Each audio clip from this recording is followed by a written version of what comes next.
오늘 본문의 말씀은 드디어 시내산에 오른 모세가 하나님으로부터 십계명을 수여받는 것을 보여주고 있습니다.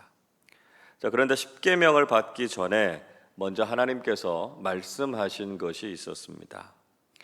1절과 2절 말씀을 우리 한 번 더 같이 읽어보겠습니다.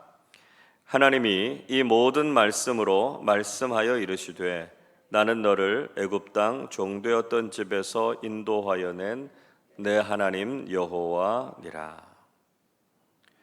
하나님께서는 먼저 당신이 어떤 분이신가라고 하는 것을 말씀해 주셨습니다. 하나님은 이스라엘 백성들을 애굽 땅 종되었던 곳에서부터 인도해 내신 구원자 하나님이시다 하는 것을 언급하고 있습니다.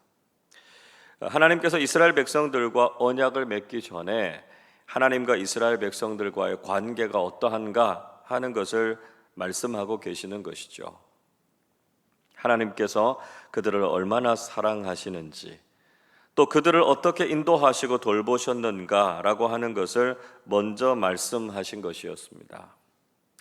우리가 앞에서 살펴봤던 것처럼 출애굽기 19장에서도 하나님께서는 이스라엘 백성들을 향해서 하나님의 소유, 제사장 나라, 거룩한 백성이라고 부르지 않으셨습니까?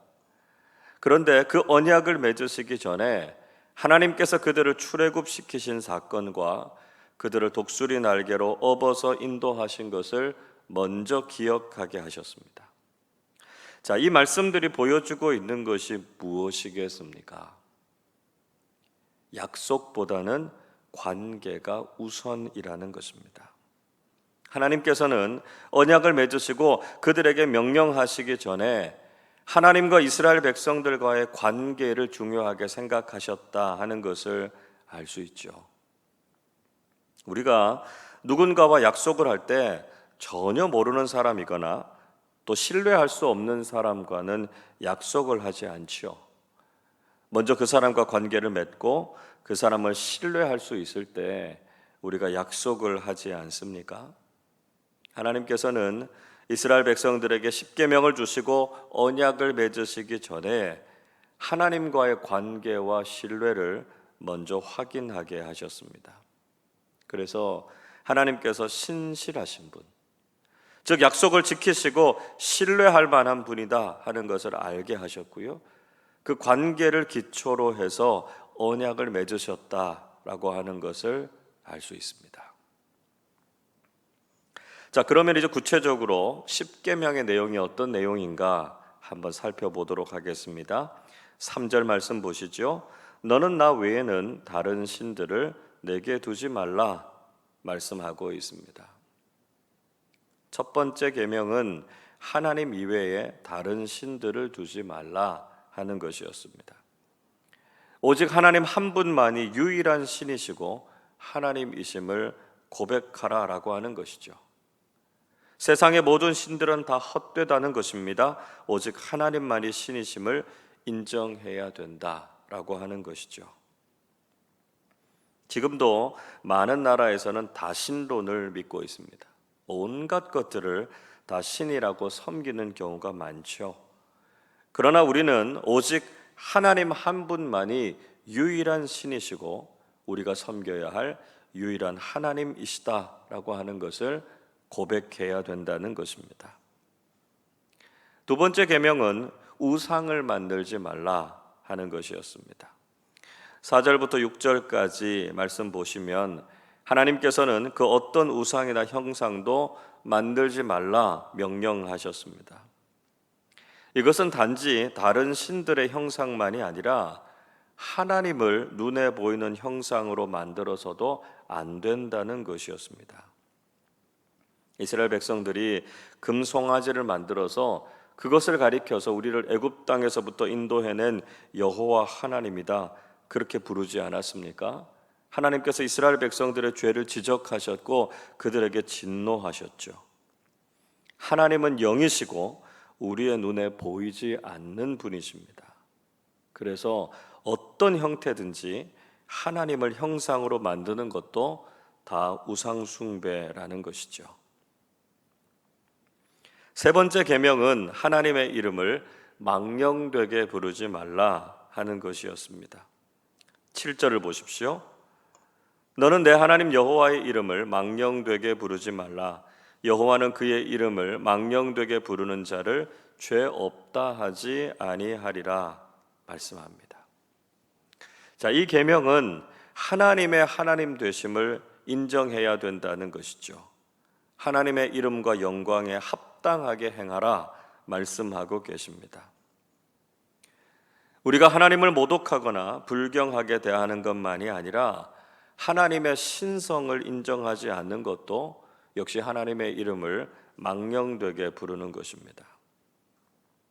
흔히 사람들은 하나님을 인간의 차원으로 끌어내리거나 감히 인간이 하나님을 평가하고 판단하려고 할 때가 있습니다. 하나님은 결코 인간의 평가나 판단을 받으실 분이 아니시라는 것이죠. 오직 하나님은 우리의 예배와 경배의 대상이시다라고 하는 것을 고백해야 한다는 것입니다. 네 번째 계명은 안식일을 기억하여 거룩하게 지키라 하는 것이었습니다. 8절 보십시오. 안식일을 기억하여 거룩하게 지키라. 자, 이 안식일과 관련된 계명은 이후에도 계속 논쟁거리가 됐지요. 예수님 당시에도 예수님과 유대 율법주의자들이 이 안식일과 관련된 율법 때문에 논쟁을 벌였던 일들이 복음서에 많이 기록되어 있습니다. 안식일을 지키라 말씀하시는 이 명령 속에서 우리는 두 가지의 중요한 점을 기억해야 합니다. 하나는 안식일은 그저 쉬는 것이 아니라 거룩하게 지키는 것이 중요하다 하는 것이죠. 유대 율법주의자들은 안식일에 일을 하지 않는 것을 절대적으로 생각했습니다. 그래서 예수님께서 안식일에 일을 하셨다고, 안식일에 율법을 범하셨다고 공격하지 않았습니까? 그러나 엄밀하게 안식일의 율법은 어떻게 하면 안식일을 거룩하게 지킬 것인가 하는 것에 관심을 가져야 한다는 것입니다. 그래서 예수님께서는 안식일을 복되고 거룩한 날이라고 하는 것을 경험하게 하신 것이죠. 예수님께서 병자를 치료해 주시고 그 일들을 통해서 안식일을 거룩하고 복되게 지키셨다라고 하는 것을 알 수 있습니다. 또 9절의 말씀 보시면 하나님께서는 엿새 동안 힘써서 일하라 이렇게 말씀하셨습니다. 즉 안식의 축복은 나머지 날들을 성실하고 최선을 다해서 산 사람들에게 주어지는 복이다 하는 것을 말씀하고 있죠. 우리는 일할 수 있을 때 충성되게 성실하게 일해야만 하나님께서 주시는 안식의 복을 누릴 수 있다는 것입니다. 안식이 가지고 있는 적극적이고 능동적인 의미를 잘 깨달아야만 우리는 안식의 계명을 잘 지키는 사람들이 될 수 있다는 것이죠. 계속해서 이어지는 계명들은 사람들과의 관계 속에서 주어진 계명이었습니다. 12절에서 다섯 번째 계명은 부모를 공경하라 하는 것이죠. 13절의 여섯 번째 계명은 살인하지 말라는 것이었고요. 14절의 일곱 번째 계명은 간음하지 말라는 것이었습니다. 15절의 여덟 번째 계명은 도둑질하지 말라는 것이었고 16절의 아홉 번째 계명은 이웃에게 거짓말하지 말라 하는 것이었습니다. 그리고 17절의 열 번째 계명은 이웃의 소유를 탐내지 말라는 것이었죠. 10계명은 하나님과의 수직적인 관계를 지키는 것만큼이나 사람들과의 수평적인 관계도 중요하게 여기고 있다 하는 것을 알 수 있습니다. 이 십계명의 말씀은 여전히 우리에게도 중요한 말씀입니다. 예수님께서도 십계명으로 대표되는 율법에 대해서 요약하신 적이 있죠. 마태복음 22장 37절부터 40절까지 말씀 속에서 율법사가 예수님께 와서 어느 계명이 가장 큽니까? 이렇게 묻습니다. 그때 예수님께서는 하나님 사랑과 이웃 사랑이라고 하는 두 가지로 일갈하셨습니다. 오늘 살펴본 10계명도 1계명부터 4계명까지는 하나님 사랑을, 5계명부터 10계명까지는 사람 사랑에 대해서 교훈하고 있습니다. 즉 율법의 정신과 예수님의 말씀이 서로 부딪히지 않는다라고 하는 것을 보여주시고 있는 것이죠. 마태복음 5장 17절은 이렇게 말씀합니다. 내가 율법이나 선지자를 폐하러 온 줄로 생각하지 말라. 폐하러 온 것이 아니요 완전하게 하려 함이라 말씀하셨습니다. 예수님께서는 율법이나 선지자, 즉 구약을 폐하러 오신 분이 아니라 완성하기 위해서 오셨다는 것이죠. 그래서 우리는 복음이 어떻게 율법을 완성하고 있는가 하는 것을 잘 알아야 한다는 것입니다. 그러나 동시에 우리는 율법이 가진 한계가 무엇인지도 분명히 깨달아야 하죠. 십계명과 율법은 분명히 하나님의 명령이기 때문에 선한 것입니다. 그렇지만 우리가 율법을 지켜서 구원을 받을 수는 없다는 것이죠. 율법은 우리가 지켜서 구원을 받으라고 주신 것이 아니라 죄인인 우리가 하나님의 뜻에 따라 살 수 없는 어쩔 수 없는 죄인이다라고 하는 것을 깨달으라고 주신 것입니다. 율법이 하지 못한 일을 복음이 이루었기 때문에 복음은 율법의 완성이라는 것이죠. 그래서 로마서 13장 10절은 이렇게 말씀합니다. 사랑은 이웃에게 악을 행하지 아니하나니 그러므로 사랑은 율법의 완성이니라.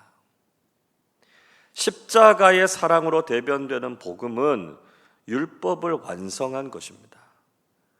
예수 그리스도의 사랑을 경험한 우리가 이제는 하나님 사랑과 이웃 사랑이라고 하는 율법과 복음의 정신을 실천하면서 살아야 된다는 것이죠.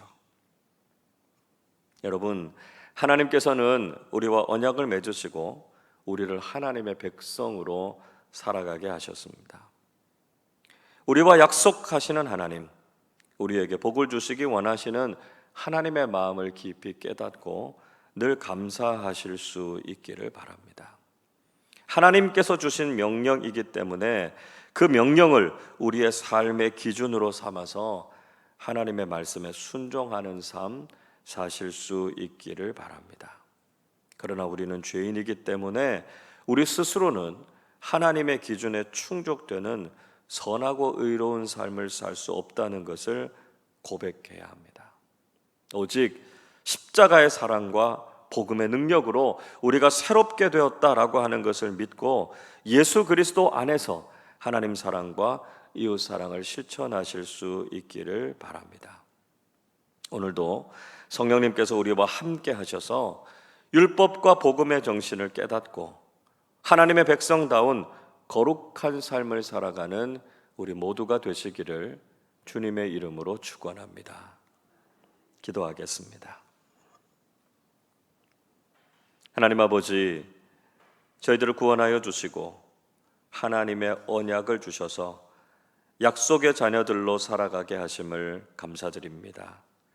하나님 사랑과 이웃 사랑이라는 십계명의 정신을 바르게 깨닫게 하시고 하나님의 명령에 순종하는 사람들이 되게 하여 주시옵소서. 그러나 우리가 율법을 다 지킬 수 없는 죄인임을 고백하게 하시고 오직 십자가의 복음과 예수 그리스도의 사랑으로 새로워지게 해 주시옵소서. 그래서 율법과 복음의 정신인 사랑을 실천하고 복음에 합당한 삶을 살게 하여 주시옵소서. 우리가 이 세상을 살아갈 때 세상의 기준을 따라 살지 않게 하시고 하나님의 백성답게 하나님의 말씀을 따라서 거룩하고 정결한 믿음의 사람들로 살게 하여 주옵소서. 감사드리며 우리 주님 예수 그리스도의 이름으로 기도하옵나이다. 아멘.